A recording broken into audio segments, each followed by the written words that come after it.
Good. Good. Praying for, make sure all y'all stay safe. We've been waiting just to get over here with you. For sure. Appreciate that. Questions for Coach Choice?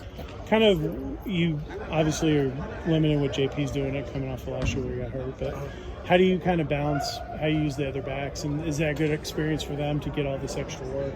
Yeah, I think, first for JP, the biggest thing for him was the fact that he's been out.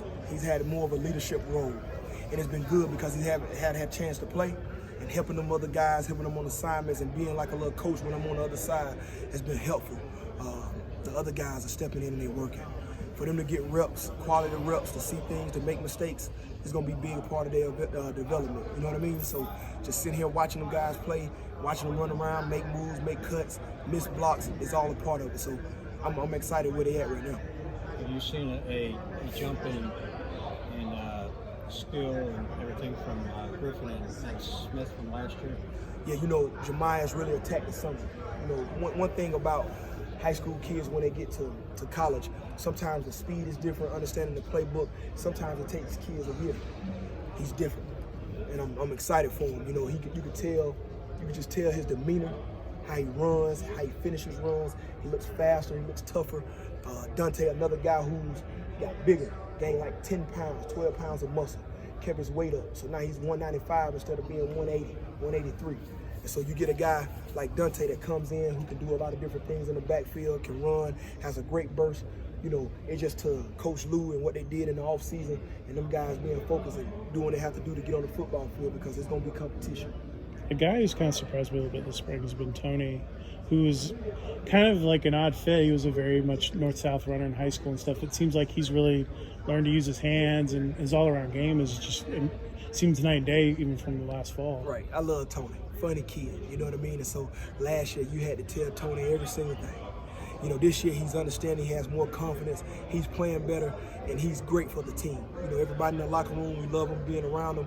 The kid works, he loves football. As you can see, them two are sitting over there working, JP and Tony. They still working right now. Just one of the little things he has to do to get himself an opportunity.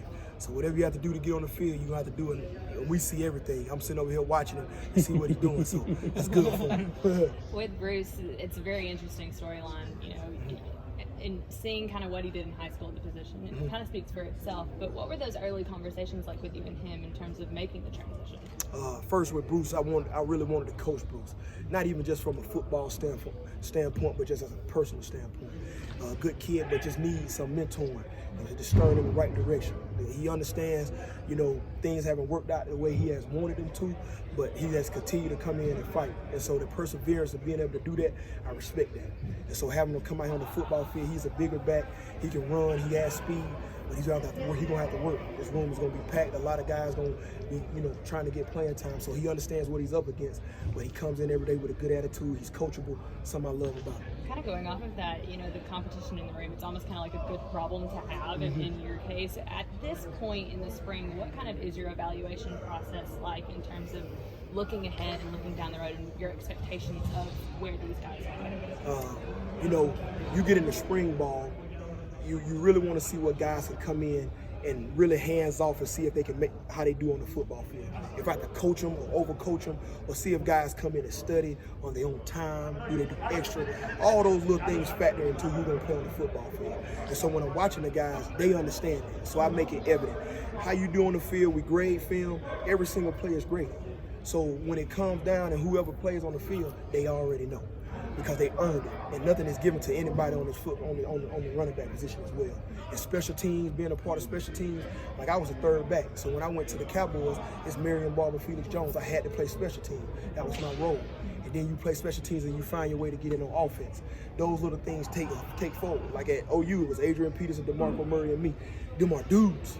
So to get on the football field, you have to do everything you can to get on the field. It seems like Go ahead, Rod. You mentioned last year that all of them can run the ball, but they'd have to do the little things to get on the field. Have you seen them doing those little things that you're looking for? Yeah, year two will be totally different for them. JP hit the curve early, and he separated early. He's a heck of a running back. He got to get back. He's going to get back healthy, get 100%. And so the other guys, they saw his example. And so, we had Nathan Karcher in the room last year, and you see how hard and how well he practiced. And so guys like that, the younger guys saw that. So that power of example matters. And so now them guys came in, they worked their tail off, and all those little things they know they have to do to get on the field. And it's awesome because they all respect. At the end of the day, they all pull for each other, but they know it's all competition. In retrospect, what was, when you look back at JP and what he was able to do, you said he started off pretty quick. What allowed him to do that? You know, on this field right here, you know, when JP got here, he was a good football player, but his mental, he didn't understand what it took, how hard you have to work, how well you have to be in the facility for everybody, teachers, faculty, coaches, trainers, to everybody to say nothing but good words about you, because your reputation and what's on your back of your jersey means something. Mason, that means something to him. And so for me to talk to him, it was more, hey JP, bump football, who do you want to be? Who are you? And so me and him butted heads, and he'll tell you. But ultimately he knew I loved him more than anything. And so that discipline and being on top of him, he changed. And so once he saw success, he took off. And now he's even more dialed in. So I can't wait to see him really go, because he understands the offense more. He understands how to run the ball more. He's been a better leader. He's going to be bigger, faster, stronger this year. So I'm excited to see what he does. In terms of route running and those kinds of things, it seems like your guys are running a lot better and catching the ball better. Does that kind of speak to maybe their off-season work on their own with the quarterbacks and that kind of thing, and it's showing up now in practice more? You know, that's one of the biggest things. We always go into each year trying to mature, trying to evolve. One of the biggest things I told the guys would be better away from the football, run better routes, catch the football. We want to block better, you know what I mean, for the quarterback. All the things, carrying the football. We always strip things where I want to make sure them guys understand what's important for year in and year out. So catching the football, running, finishing, how you run on your blocks is important. So it's been something we've been doing since the season ended. I'm fired up, you know what I mean, to come back this year and to see how the guys develop and see what we do year two. You would know better than most, like Jordan, does he look like he's got an NFL future as long as he stays in the past? He got to stay healthy, he has to work. He has the ability, but more importantly, he's getting the mind frame. Most people think football is so much physical. It's mental. Being able to step in every day and be consistent, to know what you have to do, to be on time, to be dialed in every day, to have that extreme focus. That's one thing that I realized the most when I was in the league. Being detailed on every single thing you do, coming in early, leaving late, they watch everything. So like them scouts yesterday when they was doing pro day, they see how far you finish, do you jog back? All the little things, they take notes to see who you really are. So since I've been there, that's my job, to teach them. Hey, look, this is what they're going to look for. This is what you have to do. So all those little things, I hope he do it. If he do it well, he have an opportunity. You spent a lot of time yesterday, I noticed, just talking to your guys during pro day. Like, is that kind of one of those things where it reinforces all of the things because you're constantly on guys and on every drill, like making sure their details are down? Does that maybe help reinforce that when they can see what the scouts are looking at and you're talking to them about it? Absolutely. So, you know, when I was here, Coach Gailey coached in the NFL for a long time, and Coach Curtis Marcus, the running back coach for the Broncos, he was my running backs coach. And so them guys having the pedigree of coaching NFL guys, it was always taught that way. He made me watch all the little things because he's been on the other side where you critique those guys. And me coaching at the Cowboys, when we brought people in, I was one of the dudes that looked for people to finish. I was one of the dudes that looked to see who they really are. And so when you're on the sideline, you try to tell the guys just to try to give them little nuggets of wisdom on how you attack that day. Because really, your pro day starts every day. So if your best day you look on pro day is your best day, you done cheated me. You should look and come and attack that day every day while you're in college. So when you out here, it's just another day. Is that where you have guys, like I notice a lot of times, they'll run through the end zone every time? Always, because see, yesterday I saw Nate run, and then I saw Nate jog back. And I seen him run another route. Then I saw him jog back. And so every single day we have catapult numbers, and Nate Karcher name is always on top of that catapult number. And so when he came out here for pro day, that's who he was. It was no different. Everybody here knew what Nate Karcher was gonna do.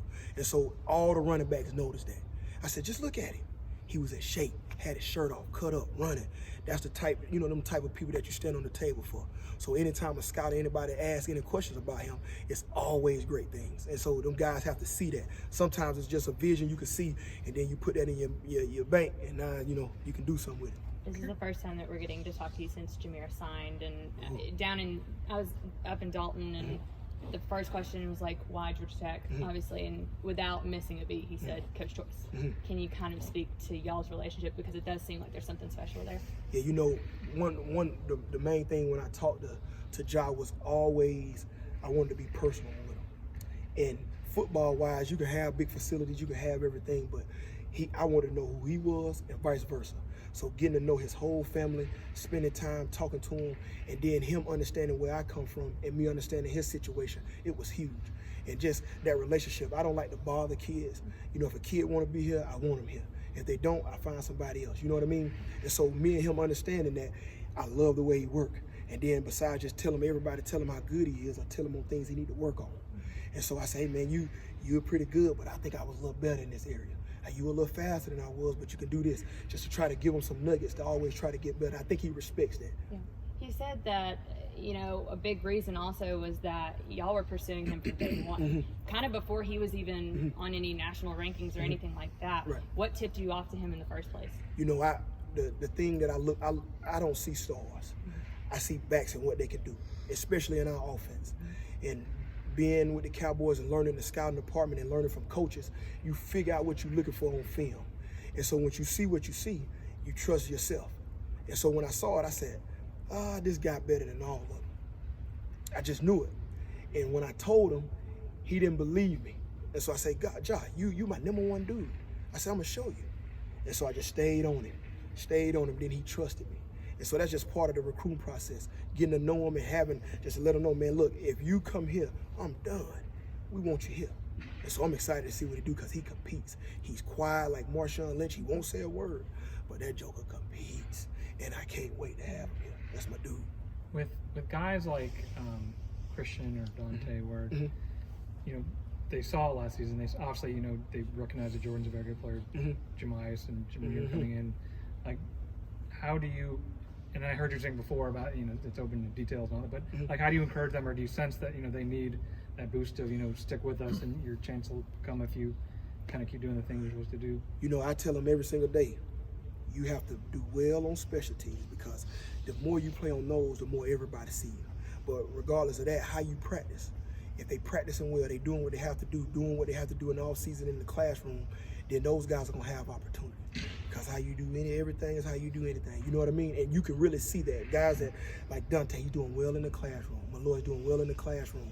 When they come out here on the football field, they have picked up their level of competition. And I respect that. And so they understand what's at task, what's at hand.